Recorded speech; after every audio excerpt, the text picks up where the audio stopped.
Hello student, कैसे हो सभी। उम्मीद करता हूँ सभी अच्छे होंगे। तो हम पढ़ रहे हैं एमएससी मैथमेटिक्स एंट्रेंस के लिए डिफरेंशियल इक्वेशन, तो पेपर 3 और बुक है हमारी जेपीएस की बुक है डिफरेंशियल इक्वेशन बंसल जेल धामी एचएस। तो इसके क्वेश्चन हम कर रहे हैं। तो 3.3 एक्सरसाइज हमने कंप्लीट कर ली। आज हम पढ़ेंगे 3.4 के लिए। तो उसमें हम मेथड पढ़ेंगे solution by means of operational factor. कोई मिला की बात यह है कि जो हमारी इक्वेशन होती है इसका फैक्टर करना होता है हमें। तो इसको स्टैंडर्ड फॉर्म में नहीं लिखेंगे, स्टैंडर्ड फॉर्म में हमें यानी यूनिट 1 करते हैं, यानी d²y/dx² की मल्टीपल में 1 करना होता है। जो भी यहाँ पे एल्जेब्रिक फंक्शन या ट्रिग्नोमेट्रिक फंक्शन जो भी होता है उसको हम डिवाइड कर देते हैं, फिर यहाँ पे 1 करते हैं। यहाँ पे 1 नहीं करेंगे, सेम टू सेम उस इक्वेशन का फैक्टर करेंगे। जैसे देखो ये इक्वेशन है, इसमें कर रखा हमने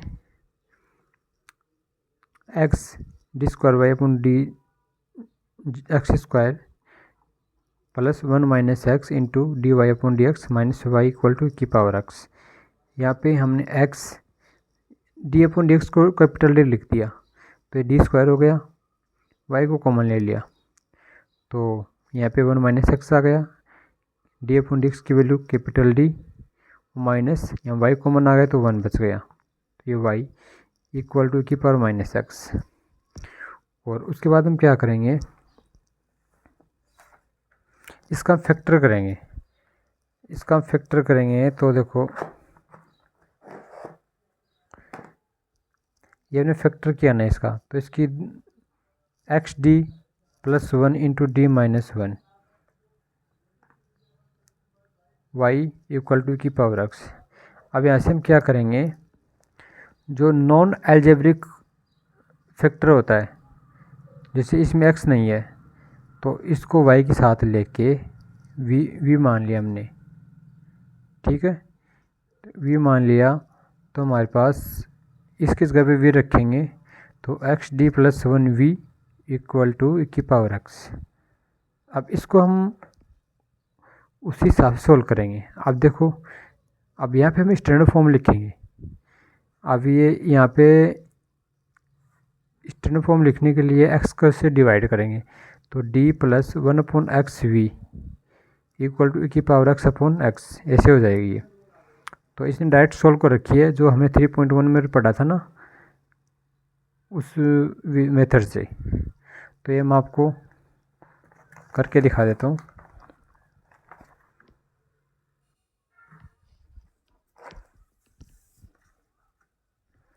हमारी इक्वेशन है xd + 1 y, ये y नहीं है v हो गया, इक्वल टू e⁻x। इसको हमें सोल्व करना है।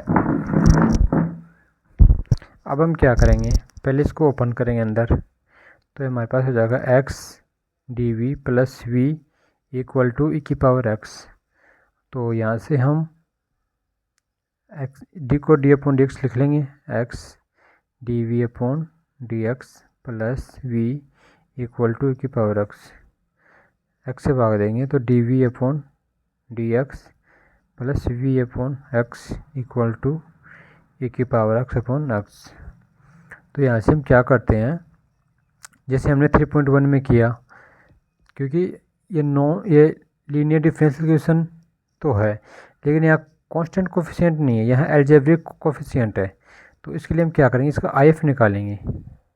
IF के लिए क्या करेंगे, e⁻p⁻dx ये हम निकालेंगे। ये p की वैल्यू क्या हो गई, तो v के मल्टीपल में है, तो v के मल्टीपल में है 1/x, तो यहाँ से आ जाएगा 1/x dx। ये हो गया हमारा e⁻log x, 1/x की वैल्यू log x। इसे log कट गया तो हमारे पास आ गया x। उसी हिसाब से IF हमारा आ गया। अब फॉर्मूला होता है v × IF। ये y के लिए है इक्वेशन, तो v के लिए तो v लिखेंगे यहाँ पे, ठीक है। v × IF equal to integration of R की वैल्यू लिखेंगे e की power x upon x into x, x मतलब आई एफ की वैल्यू आएगी d x plus c one, यहाँ एक्स एक्स कट गया। ध्यान रखना ये तो आएगी हमारे पास आर की वैल्यू, यहाँ पे आएगी आई एफ की वैल्यू, ध्यान रखना, वैसे क्वेश्चन कर रखा हमने पहले।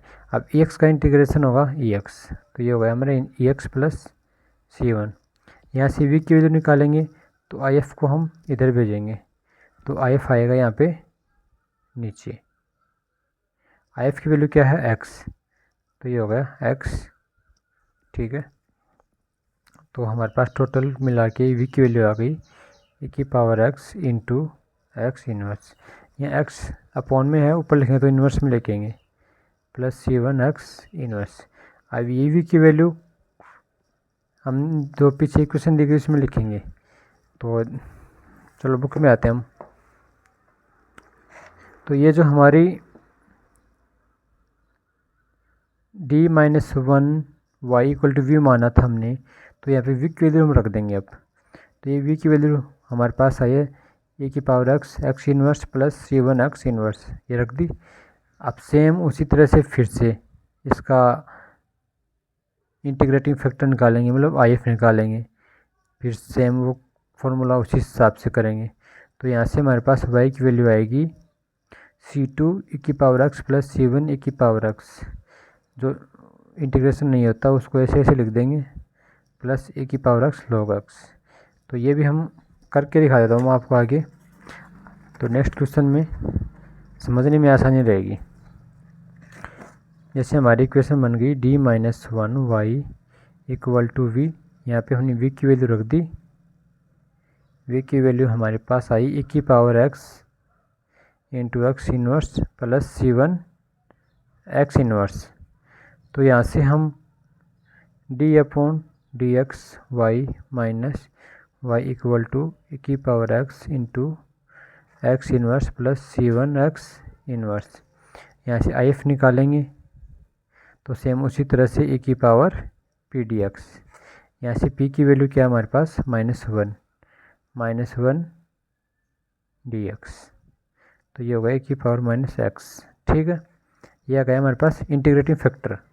तो फॉर्मूला होता है, अब ये इक्वेशन y के लिए, तो y into integrating factor equal to, अब ये हमारे पास r की वैल्यू चेंज हो गई e की power x inverse plus c one x inverse, इसके मल्टीपल में आता है आई एफ e की power minus x plus constant c one already, तो यहाँ सी टू लिख देंगे, ठीक है।